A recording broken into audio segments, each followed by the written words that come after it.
শুভ সন্ধ্যা ফ্রেন্ডস, শুভ সন্ধ্যা।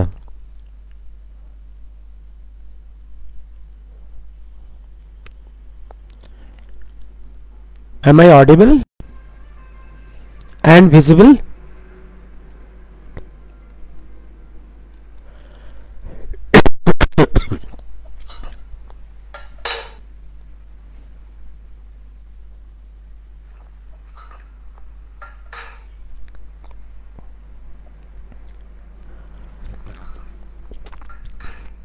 Am I audible and visible?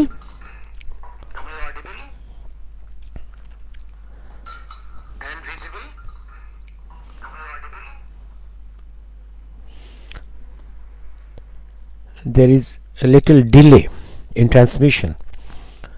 Okay, আমি শুরু করছি। প্রথমে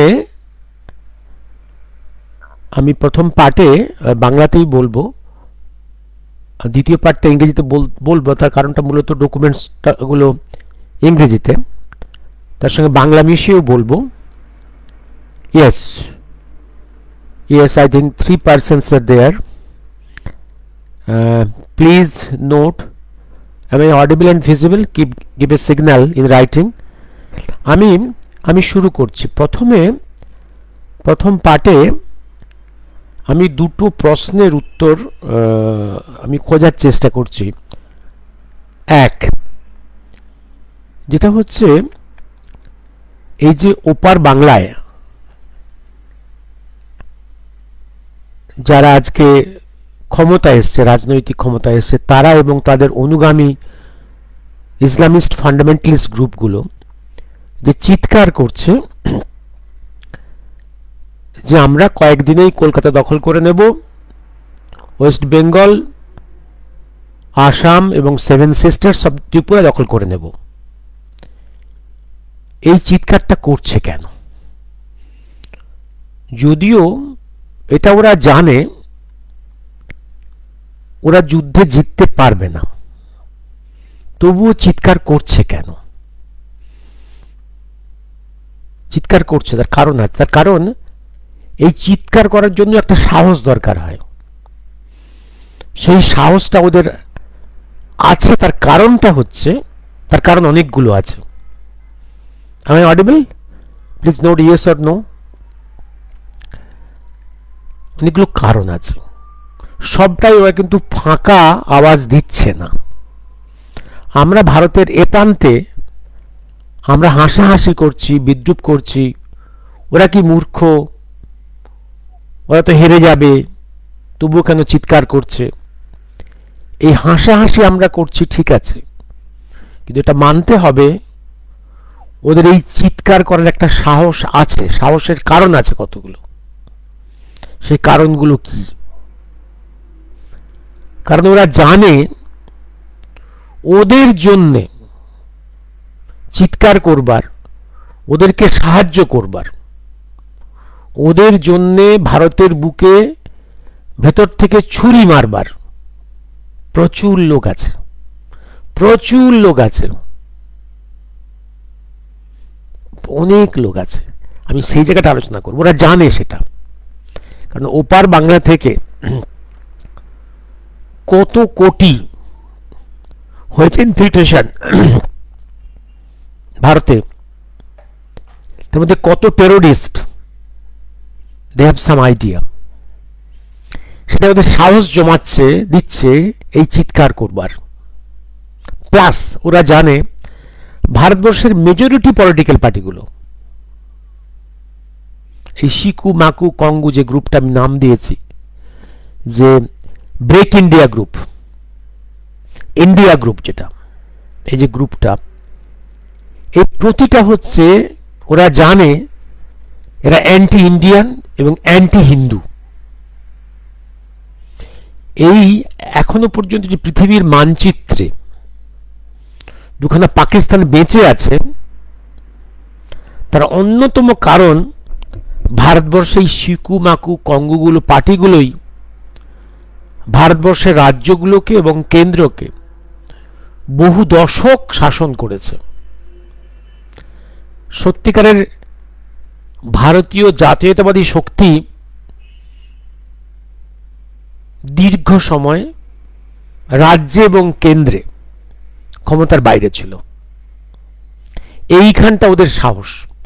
আজও অনেকগুলো রাজ্য এবং অনেকগুলো পলিটিক্যাল পার্টি ভারতবর্ষের, শিকুমাকু কঙ্গু, ওরা ইসলাম প্রীতিতে ভুগে। ইসলাম প্রীতি আছে ওদের, পাকিস্তান প্রীতি আছে। কারণ এই পাকিস্তান প্রীতি থাকলে ওদের ভোট ব্যাংকের সুবিধে, প্লাস ওদের ফরেন মাস্টার্সরা খুশি হয়।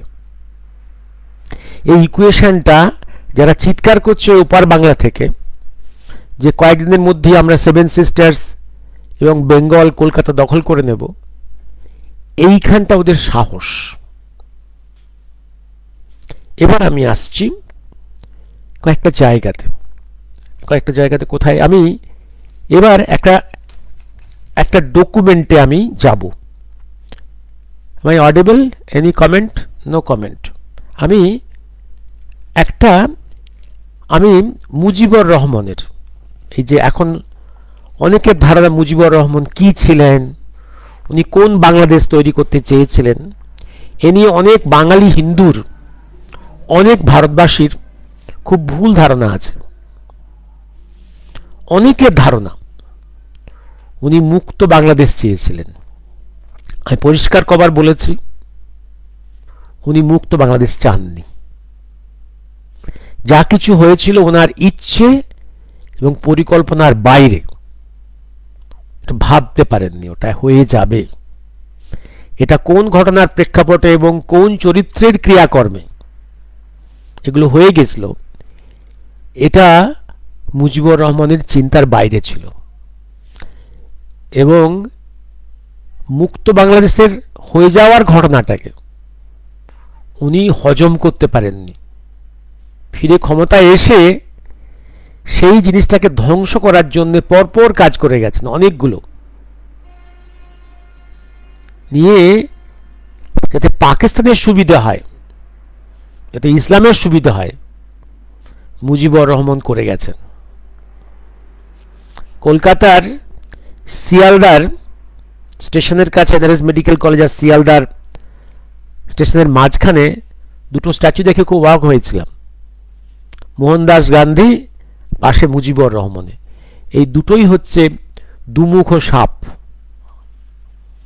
মুজিবুর রহমান যেমন গান্ধী একদিকে ভান করে দেশের জন্য সংগ্রাম করেছেন, আর একটা দিক হচ্ছে, ভেতরের দিকটা হচ্ছে ব্রিটিশ এজেন্ট।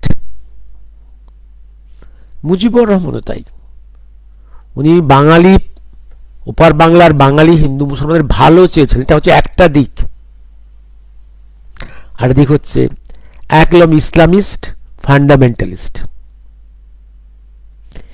ইসলামিস্ট ফান্ডামেন্টালিস্ট, এটা হচ্ছে আসল রূপ। আমি একটা লেখা থেকে কয়েক লাইন পড়ব এখন। একটা হচ্ছে, বইটা হচ্ছে কালিদাস বৈদ্যের বাঙালির মুক্তিযুদ্ধে অন্তরালের শেখ মুজিব, বাই শ্রী কালিদাস বৈদ্য, 2005-এ পাবলিকেশন। দুজন ওপার বাংলায় দুজন বাঙালি হিন্দু, একজন চিত্তরঞ্জন সুতার আর একজন ডক্টর কালিদাস বৈদ্য। এই দুজন ছিলেন মুজিবের খুব কাছের লোক, আওয়ামী লীগের মধ্যে খুব কাছের লোক, অনেক ভেতরের কথা জানতেন। কালিদাস বৈদ্য তার এই ভলিউমটাতে কিছু লিখে রেখে গেছেন। বইটা খুব বেশি অ্যাভেলেবেল নয়, এক বন্ধু পাঠিয়েছিল পিডিএফ ফাইল, সেটা থেকে আমি উদ্ধার করে আপনাকে, এটা থেকে আমি সেকেন্ড পার্টের একটা 178 নম্বর পেজ থেকে আমি কয়েকটা জায়গা পড়ে শোনাচ্ছি। দেশে ফেরার অল্প কিছুদিন পরেই ভাসানীর সঙ্গে মুজিবের এক গোপন বৈঠক হয়। তাতে দুজনে একমত হয়ে সিদ্ধান্ত নেন যে দেশে ইসলামিক প্রচার জোরদার করতে হবে। বাঙালি জাতীয়তাবাদ দ্বারা বাংলাদেশকে স্বাধীন রাখা যাবে না। আমি আবার পড়ছি, বাঙালি জাতীয়তাবাদ দ্বারা বাংলাদেশকে স্বাধীন রাখা যাবে না। মুজিবুর রহমানের একদম মনের কথা। তার কারণটা আমি বিশ্লেষণ পরেই করব না হয়। এই সিদ্ধান্ত মতো ইসলামিক প্রচার, তার সাথে ভারত বিরোধী তথা হিন্দু বিরোধী প্রচারের জন্য কোটি কোটি টাকা ভাসানীর হাতে দিয়ে তাকে প্রচারে নামালেন। এই টাকা পাকিস্তান ও তৈল সমৃদ্ধ ইসলামিক দেশগুলি পূর্ব সিদ্ধান্ত মতো দিতে থাকল। ভাসানী সেই টাকা পেয়ে উক্ত পরীক্ষিত সদ্য জেলমুক্ত জেহাদিদের দিয়ে ভারতের বিরুদ্ধে নতুন করে জেহাদ ঘোষণা করে প্রচারে নামেন। অন্যদিকে একই ভাগে মুজিবের হিন্দু বিরোধী সরকারি কাজও চলতে থাকে। এই সব ক্রিমিনালদের মুক্তি দিয়েও তিনি থামেননি। 90,000 যুদ্ধ অপরাধীদের, প্রিজনার্স অব ওয়ার, মুক্তি দিতেও তিনি শ্রীমতী ইন্দিরা গান্ধীকে অনুরোধ করেছিলেন। এই পিওডব্লিউদের থাকার কথা বাংলাদেশের বন্দি ক্যাম্পে, কেননা যুদ্ধ হয়েছিল বাংলাদেশের মাটিতে, বাংলাদেশের বিপ্লবী সরকারের সঙ্গে পাকিস্তান সরকারের।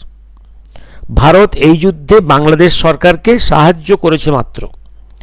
বিচারের ক্ষমতা বাংলাদেশের হাতে ছিল, কিন্তু ভারত বিশেষ কারণে পিওডব্লিউদের বাংলাদেশের মাটিতে না রেখে ভারতের মধ্যে নিয়ে আসে আর আন্তর্জাতিক নিয়ম মতো তাদের থাকা খাওয়া সহ সব রকমের দায়িত্ব সাময়িকভাবে নেয়। মুজিবের অনুরোধ তাদের সবাইকে বিনা বিচারে মুক্তি দিতে হবে। ভারত তার অনুরোধ না রাখলে তিনি নিশ্চিত তাদের মুক্তি দিতে হয়তো বিচারের জন্য বাংলাদেশে ফেরত পাঠাবার জোরালো দাবি জানাতেন। শেষ পর্যন্ত ভারত তাদের বিনা বিচারেই মুক্তি দিতে বাধ্য হয়, নয়তো বাংলাদেশে ফেরত পাঠাতে হতো।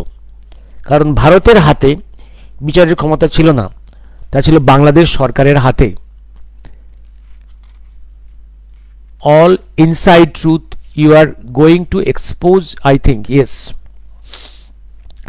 ভারত ও বাংলাদেশের 7 দফা চুক্তি দেখেই চিৎকার করে মুজিব তাজউদ্দিনকে বলেছিল, তাজউদ্দিন, তুমি বাংলাদেশকে ভারতের কাছে বিক্রি করে দিয়ে এসেছ, আমি এসব মানব না। এই চুক্তিকে অস্বীকার করেই তিনি কাজ শুরু করেন। পরে বিশেষ চিন্তাভাবনা করে নিজ স্বার্থে বিরোধীদের দমন করতে প্যারামিলিটারি গঠন করেন। তারপর আরও বেশি চিন্তাভাবনা করে ভারত বাংলাদেশের মধ্যে একটি লোক দেখানো বন্ধুত্বপূর্ণ চুক্তিতে 19শে মার্চ 1972 তিনি ও ভারতের প্রধানমন্ত্রী শ্রীমতী ইন্দিরা গান্ধীর স্বাক্ষর করেন, যা ইন্দিরা মুজিব চুক্তি নামে খ্যাত। ইতিমধ্যে ভুট্টো বেসামরিক মানুষ হয়েও পাকিস্তানের সামরিক সরকারের প্রধান কর্মকর্তা হয়ে উঠলেন। তখন ভারতের সামনে কোনো সহজ পথ খোলা ছিল না। তাই ভুট্টোকে দিয়ে তাড়াতাড়ি সিমলা চুক্তি সই করে পিওডব্লিউদের সব মুক্ত করে দেওয়া হলো। হয়তো ভারত আগেই বুঝেছিল এবং ভয় পেয়েছিল যে মুজিব তাদের মুক্তির জন্য খোলাখুলি জিহাদ ঘোষণা করবে অথবা তাদের বাংলাদেশে ফেরত পাঠাবার দাবি জানাবে। ভারত কিন্তু পাক সেনাদের বাংলাদেশে যাওয়ার সুযোগ দিল না, সরাসরি তাদের পাকিস্তানে পাঠিয়ে দেওয়া হলো। ভারতের মাটিতে দাঁড়িয়ে মুক্তিযুদ্ধ চালাতে মুজিবের অনিচ্ছা ছিল। সেই মুজিবের অনিচ্ছা, অযৌক্তিক ও অচিন্তনীয়ভাবে তার গ্রেপ্তার হওয়া, কারণ he had got the chance to escape, he willingly surrendered। ধরা দিলেন তার কারণ আগে একটা কম্প্রোমাইজ হয়ে গেছিল, বলেছি। কম্প্রোমাইজটা হয়েছিল, আমি বন্দী হয়ে যাব তোমাদের আন্ডারে, তোমরা সেই সুযোগে সামরিক মানে নামিয়ে প্রিফারেবলি হিন্দুদের খুন করে যাও, হিন্দুর সংখ্যাটা কমিয়ে দাও। আই হ্যাভ ডিসকাসড ইট। এবং সময়কালে স্বাধীন বাংলাদেশ সরকার ঘোষণা না করা, স্বাধীন বাংলাদেশ সরকার কিন্তু দলিলে সই করেননি, ওই ভাষণটাই ছিল ঘরে ঘরে দুর্গ গড়ে তোলো। স্বাধীন বাংলা গড়ার যে সনদ সই করা, উনি সই করতে রিফিউজ করেছেন যখন অনুগামীরা বললেন যে আমরা তো ভারতে চলে যাচ্ছি, আপনার লেখা ওই পত্র নিয়ে ভারত সরকারকে দেখাবো যে আপনি বাংলাদেশ স্বাধীন চাইছেন, আপনার ইচ্ছে। He refuse to sign the document. ভারতে বসে গোপনে মুস্তাকের পাকিস্তানের পক্ষে এবং স্বাধীন বাংলাদেশের বিপক্ষে ষড়যন্ত্র চালিয়ে যাওয়ার প্রমাণ হাতে পেয়েই মুজিবের প্রতি ভারত সরকারের সন্দেহ দানা বাঁধতে থাকে। কেননা মুস্তাক ছিলেন পাক ইসলামপন্থী, তাই ইসলামিক জাতীয়তাবাদকে হত্যা করে তিনি বাঙালি জাতীয়তাবাদকে মনে প্রাণে গ্রহণ করতে পারেননি। মন্ত্রী মুস্তাকের এই মানসিকতা কথা সবাই জানত, মুজিবও তা ভালোভাবে জানতেন। তাই মুজিবও শেষের দিকে তার পাকিস্তানকে অখণ্ড রাখার গোপন পরিকল্পনার কথা একান্তে মুস্তাককেই বলেছিলেন। তার যে মনের ইচ্ছা পাকিস্তানকে অখণ্ড রাখা, মুজিবরের গোপন ইচ্ছা মুস্তাককেই বলেছিলেন। তার জন্য মুস্তাক আহমেদ ভারতে এসে ষড়যন্ত্র চালাবার সাহস পান। ভারত সন্দেহ করেছিল যে 28শে ডিসেম্বর 1971 সালে পার্লামেন্টের সভা মুজিবের ইচ্ছা মতো ডাকা হয়েছিল। 28শে ডিসেম্বর 1971 সালে পার্লামেন্টের সভা মুজিবের ইচ্ছা মতো ডাকা হয়েছিল। তার জন্য ভারত সন্দেহ করে যে বন্দী পাক সৈন্য যদি বাংলাদেশের মাটিতে থাকে, তবে মুজিব দেশে ফিরেই যদি ভারতের সেনা ভারতে ফেরত পাঠাবার পরে তাদের মুক্তি দেয়, তো তারপরে যদি মুজিব অখণ্ড পাকিস্তানের ঘোষণা করে দেয়, তখন ভারতের হাতে আর কিছুই করার থাকবে না। এই জায়গাটা আবার পড়ছি। তার জন্য ভারত তাকে সন্দেহ করে যে বন্দী পাক সৈন্য যদি বাংলাদেশের মাটিতে থাকে আর মুজিব দেশে ফিরেই যদি ভারতের সেনা ভারতে ফেরত পাঠিয়ে দেওয়ার পরে তাদের মুক্তি দেয়, তারপরে যদি মুজিব অখণ্ড পাকিস্তানের ঘোষণা করে দেয়, তখন ভারতের কিছুই করার থাকবে না।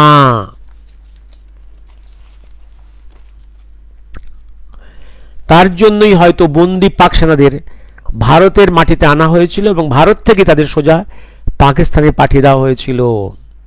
সে সময় অনেক বাস্তব ঘটনা মানুষ দেখেছে, অনেক মানুষের মনে তো গেঁথেও আছে। তার কিছু কিছু উল্লেখ প্রয়োজন।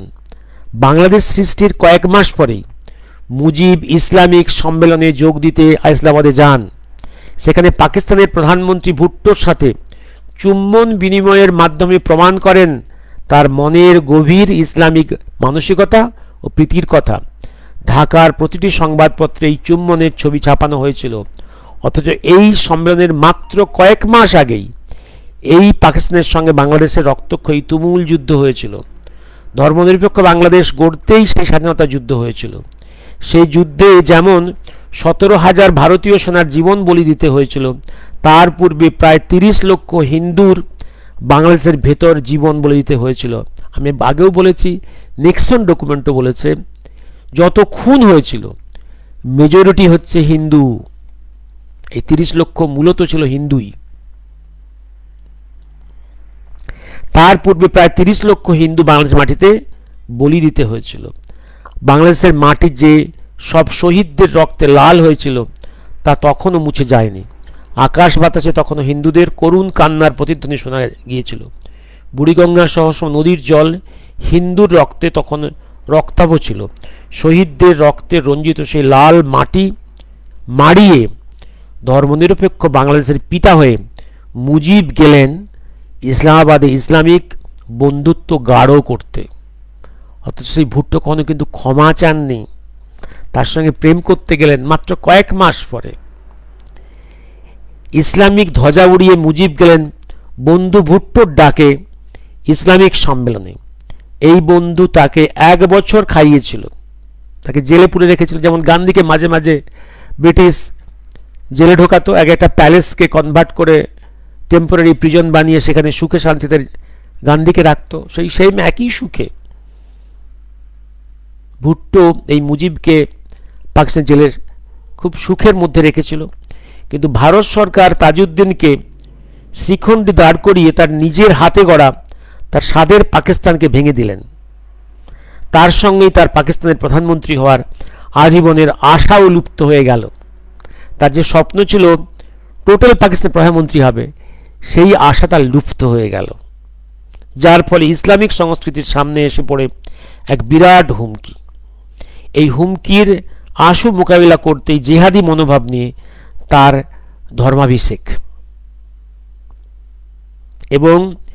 এবং পাকিস্তানে বসে ইসলামাবাদ থেকে বুদ্ধি ওর মদত নিয়ে ঢাকায় ফিরে এসেই ইসলামিক সাংস্কৃতিক শক্তি বাড়াতে ইসলামিক দেশের তেলের টাকা এবং বাংলাদেশ সরকারকে টাকায় তিনি গড়লেন ইসলামিক ফাউন্ডেশন মাদ্রাসা বোর্ড। সেই ফান্ডের কোটি কোটি টাকা ইসলামিক সংস্কৃতির শিক্ষা, গবেষণা ও প্রচার এবং প্রসারের জন্য খরচ করতে থাকলেন। তাতে জেগে উঠল ঘুমন্ত সমস্ত মাদ্রাসাগুলি। সঙ্গে সঙ্গে সেখানে আরবি হরফ, উর্দু ভাষা, প্রাথমিক এবং মাধ্যমিক শিক্ষা প্রতিষ্ঠান সর্বত্র গজিয়ে উঠল। শুনলেন কাণ্ডটা? এই হচ্ছে Mujib. Mujib Islamist fundamentalist, Islamic fundamentalist. Mahakal বলেছেন না, ওটা একটা ভয়ঙ্কর বিশ্বাসঘাতক। তোমরা ভুলে গেছো ওর হাতে তো হিন্দুর রক্ত লেগে আছে। ডিরেক্ট অ্যাকশনের সময় 1946 অগাস্টে ও তো ছিল সুরাবর্দির ডান হাত।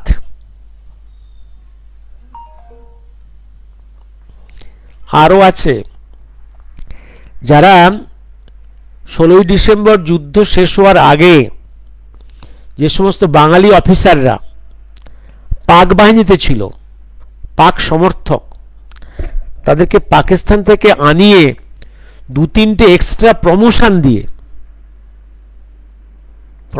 দিয়ে উনি সামরিক বাহিনীতে প্রমোশন দিয়ে রাখলেন। সে একই আর্মিতে মুক্তিবাহিনীর লোকেরাও ঢুকলো। কি অবস্থা! আর যে ব্যুরোক্রেটরা ছিল পাকপন্থী, তাদেরকেও প্রমোশন দিয়ে ব্যুরোক্রেসিতে প্লেসমেন্ট দিলেন। আর তাজউদ্দিন, যিনি ছিলেন প্রধানমন্ত্রী অস্থায়ী বিপ্লবী সরকারের, তাকে আস্তে আস্তে সাইড লাইন করলেন। এবং এই সমস্ত সিদ্ধান্ত যে নিলেন, তার জন্য তাজউদ্দিনের সঙ্গে কোনো পরামর্শও করেননি। এবং যে কনস্টিটিউশনটা আনলেন, বাংলাদেশ, তার শেষ লাইনটা লেখা ছিল, the government of Bangladesh is a successor government of Pakistan. The Bangladesh government is a successor government of Pakistan. অর্থাৎ this is in continuity of the Pakistan government. Continuity তার মানে মুখে সেকুলারিজম, ধর্মনিরপেক্ষতা, একদম বাই কনস্টিটিউশন, মুখে একদম মনের প্রাণে ইসলামপন্থী। আমি এই বই থেকে আজকে পড়া এবার থামাচ্ছি। এবার আমি চলে যাব, আমি এই বইটা থেকে এবার আসছি। আমি ছোট করে বলে আধ ঘন্টা পরে আমি থেমে যাব। তার কারণ আমি তারপরে একটা ডকুমেন্টে চলে যাব ও সিরিয়া নিয়ে একটু বলবো। আমি মনে রাখবেন আরও কিছু কথা বলবো। যেমন আমি একটা ডকুমেন্ট যেমন একটা ঘটনা বলি। এটা যখন যুদ্ধ চলছে, যখন 70 যখন ম্যাসাকার চলছে, সেই সময়, ম্যাসাকারের সময়, at the end of the massacre, যখন যুদ্ধ শেষ হয়ে গেল, সে সময় ওপার বাংলায় প্রচুর বিহারি মুসলিম ছিল, উর্দুভাষী বিহারি মুসলিম ছিল। ওদেরকে ওদের ক্যাম্পে রাখা হয়েছিল, কারণ বাঙালি হিন্দু বা মুসলিমরা ওদের সহ্য করতে পারত না, কারণ ওরা ছিল পাকিস্তানপন্থী। রোহিঙ্গা আর এই বিহারি উর্দুভাষী মুসলিম এরা পাকিস্তানপন্থী ছিল, এদের ক্যাম্পে রাখা হয়েছিল। সেই ক্যাম্পে ওদের লোক সংখ্যা ছিল 7.5 লাখ।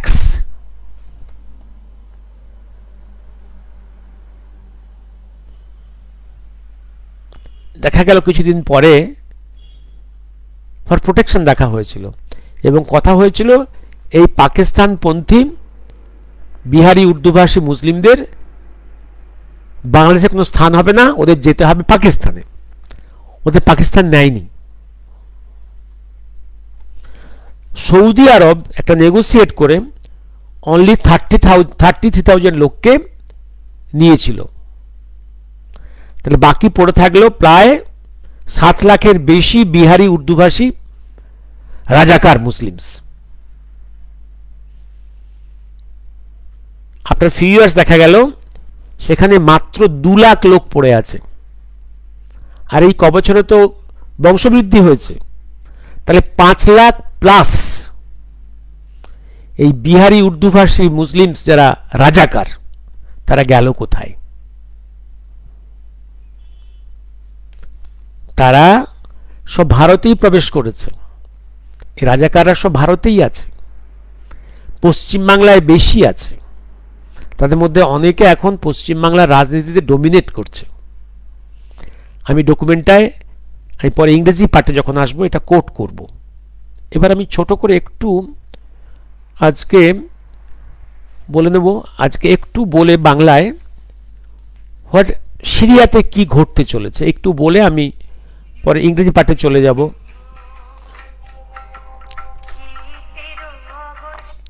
আমি পরে কথা বলবো।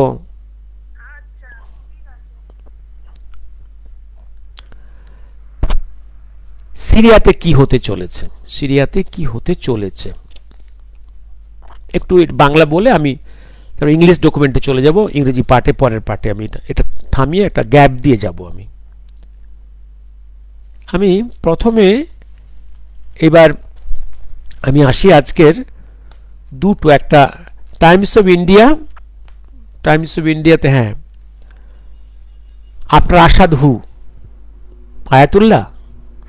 আয়াতুল্লাহ আপনার আসাদ, একটা আর্টিকেল আছে, আর এই দুটো আর্টিকেল পড়ব। আর একটা যুগসংখ্যার একটা আর্টিকেল আছে, সিরিয়ার দ্বিতীয় বিশ্বযুদ্ধের পরে চরমতম সংকট। হ্যাঁ, কতগুলো কথা আছে, একটু পড়ে শুনে যাই। এই যে 13 বছর ধরে, তো 14 বছর ধরে ওখানে সিভিল ওয়ার চলছে। এই যে সিভিল ওয়ার, এই crisis, multiple force, internal and external, তো কনফ্লিক্ট হয়েছে। আমি কালকেই বলেছিলাম সেকেন্ড গ্রেট ওয়ারের পরে গোটা পৃথিবীতে তো ব্লাড বাথ হয়েছে। তো crisis of civilisations, conflict of civilisations, এই যত কিছু বলি। অ্যাপারেন্টলি অনেকে বলে দিস যে tassel between the Islamic world, Islamic values against the Christian world, against the West. তা তো নয়, mainly it is the crisis in Islamic world, it is the bloodbath within the Islamic world. এবার এই যে সিরিয়াতে এতগুলো force কাজ করছে ইনসাইডে, সবগুলোই মুসলিম গ্রুপস, বিভিন্ন সেক্টের, বিভিন্ন ইন্টারেস্টের, বিভিন্ন গ্রুপসের, এবং তার জন্যে সিরিয়া থেকে প্রায় টোটাল 2 কোটি মানুষ রিফিউজি হয়েছে, এবং এটাই দীর্ঘস্থায়ী রিফিউজি হওয়া, ফিরে আসতে পারেনি আর। তার মধ্যে আর 75 লক্ষ শিশু শুধু ইউনিসেফ এর ক্যাম্পের সাপোর্টের উপর বেঁচে আছে। আর শুধু ইউরোপেই গেছে ফিউ মিলিয়ন্স, ইউরোপে দেখছি এটা আমি কত এগার গেছে এটা। এবার আরেকটা জিনিস যেটা আমি গতকাল, I was talking about Arab Spring, butterfly revolution 2008-এ শুরু হয়েছিল আরব দুনিয়াতে বাটারফ্লাই রেভলিউশন, যেটাকে বলা হয় বাটারফ্লাই রেভলিউশন, যেটা হচ্ছে আরব দুনিয়ার বাটারফ্লাই রেভলিউশন যেটা শুরু হয়েছিল।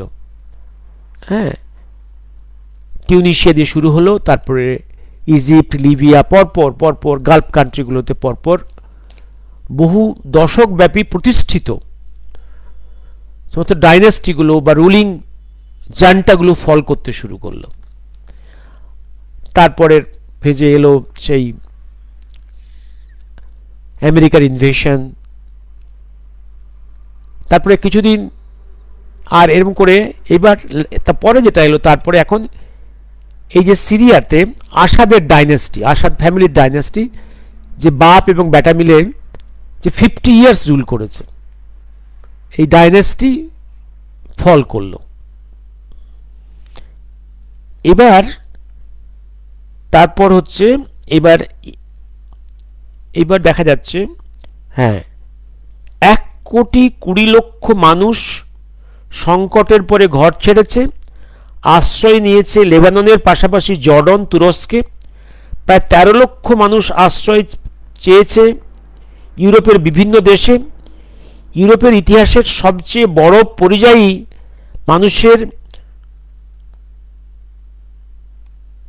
মানুষের পুনর্বাসন সমস্যার সৃষ্টি হয়েছে সিরিয়া থেকেই। ইউরোপের কাছে এখন এই যে রিফিউজি প্রবলেমটা, ওদের সিরিয়ান রিফিউজিদের একটা বড় প্রবলেম। এবার 6,20,000 মানুষের মৃত্যু ঘটেছে এই 13 বছরের কনফ্লিক্টে। 6 লক্ষ মানুষের, এটা হচ্ছে এই এরিয়াতে সেকেন্ড গ্রেট ওয়ারের পরে সব থেকে ভয়ঙ্করতম ক্রাইসিস। এবার সন্দেহ হচ্ছে এই যে সিরিয়ার এই যে আসাদ ডাইনেস্টি ফল করলো, এই ফলের সঙ্গে সঙ্গে তো আরেকটা জিনিস যেটা হচ্ছে যে রাশিয়ার যে গ্রিপটা অন দ্য মেডিটেরিয়ান এরিয়া যতটুকু ছিল through there Naval bases in the Mediterranean C adjoining Syria, এটাও দুর্বল হয়ে গেল। এই দুর্বল হওয়ার সঙ্গে সঙ্গে আর ওদিকে যেহেতু ইরানের যে 5টা ছিল, যেটা হচ্ছে অক্টোপাসের 5টা হাতগুলো ছিল, যেমন সমস্ত হাতগুলো, হামাস, হিজবুল্লাহ,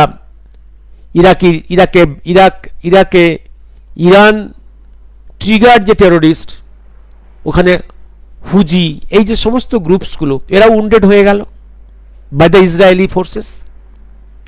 এবার ইরান তো দুর্বল হয়ে গেল, যে আয়াতুল্লাহ খোমেনির যে ডিক্টেটরশিপ, যে রিলিজিয়াস ফান্ডামেন্টালিজম, তার যে ডিক্টেটরশিপ দুর্বল হয়ে গেল।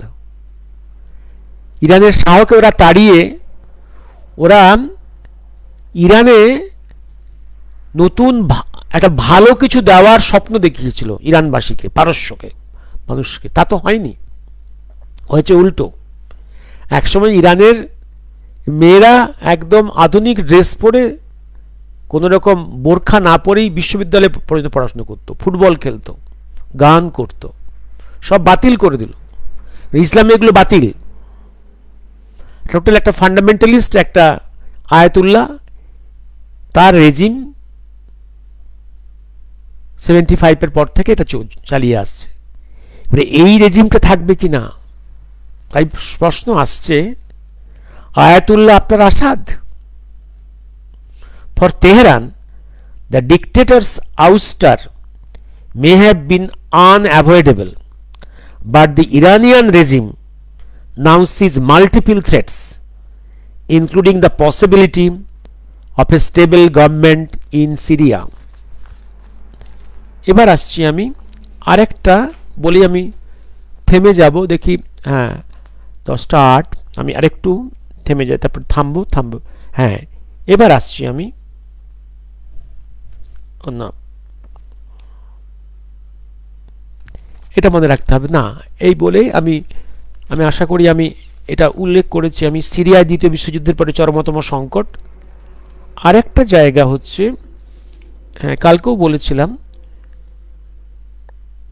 কালকে একটা জিনিস সন্দেহ বলেছিলাম, একটা অনুমান হচ্ছে যে এই যে আসাদ রেজিমের ফল করলো ইন সিরিয়া, এটা এমনও হতে পারে যে এটা একটা understanding between Trump and Putin. এই ফলের জন্যে, এই যে আসাদ গভর্নমেন্ট ফল করে গেল এবং safely he is taken to Moscow his family, এর ফলে ট্রাম্পের সঙ্গে পুটিনের আন্ডারস্ট্যান্ডিংয়ের সুবিধা হবে।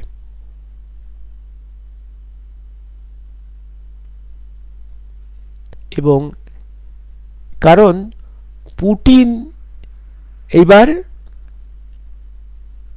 ট্রাম্প চাইবে as early as possible Ukraine ফ্রন্টে যুদ্ধ থামাতে। এই জায়গাটার দিকে এগোবে, কারণ ইউক্রেন ফ্রন্টে যুদ্ধ কন্টিনিউ করলে এটা ওয়েস্ট ইউরোপেরও ক্ষতি, রাশিয়ারও ক্ষতি, এটা আমেরিকারও ক্ষতি। ওই ফ্রন্টটাকে কুল ডাউন করতে হবে। এই দিকে সম্ভবত, হ্যাঁ ভাস্বর দাদা, উপর থেকেও এখনো ইসরায়েল আর রাশিয়া উল্টো পক্ষ হলেও মনে হয় আন্ডারগ্রাউন্ডে কানেকশন থাকবে। ভাস্বর ভুলে যেও না, initially the supporter after birth of Israel, it was not USA, it was Israel who was the supporter. It is Russia, USSR who was the supporter of Israel. একদম just after birth USSR army strengthened the army of Israel. দেন একটা conflict হলো যখন ইসরায়েলের সঙ্গে আমেরিকার একটা understanding হলো, এইটাকে ইউএসএসআর ভালো চোখে দেখেনি। Then started the enmity between USSR and Israel. ইতিহাস তো আছে। আর জিউসদের প্রতি একটা ভালোবাসা তো রাশিয়ানদের আছেই, কারণ এই জিউসদেরকে এই এগেনস্ট জার্মানি, এই জিউসদের এবং রাশিয়ানদের একসঙ্গেই যুদ্ধ করতে হয়েছে। এবং রাশিয়া থেকে প্রচুর জিউস, রাশিয়াতে জিউসরা উইথ ডিগনিটি অ্যান্ড প্রেস্টিজ বেঁচে আছে, যদিও প্রচুর Jews from the Russian they have settled in the Israel. একটা আন্ডারস্ট্যান্ডিং এ আসতে হবে। আর মহাকালের শেষ খেলা, শেষ ফিনিশিং টাচটা কিভাবে হবে, একটা আন্ডারস্ট্যান্ডিং এ আসতে হবে। দেখা যাক। হ্যাঁ, ট্রাম্প কিন্তু একবার ওপেনলি বলেছিলেন আইএস এর প্রতিষ্ঠাতা হলো ওবামা আর কো ফাউন্ডার হিলারি ক্লিন্টন। হ্যাঁ, ডিপ স্টেট, ওরা তো they are the members of the deep state. ISI এর the deep state এর মেম্বার ওরা, ওয়েপন লাবির লোক ওরা, অল ইনসাইড স্টোরিজ। ইয়েস, আমি একটু থামছি, 2 মিনিট 5 মিনিট পরে আমি আসবো। I will talk to you on a document which remained classified. Maybe it is still now classified. However, after so many years, I feel I should openly discuss on that document. আমি আসছি, give me just 5 minutes. এটা কাটছি? No, I will come within 2 minutes. I will come within 2 minutes.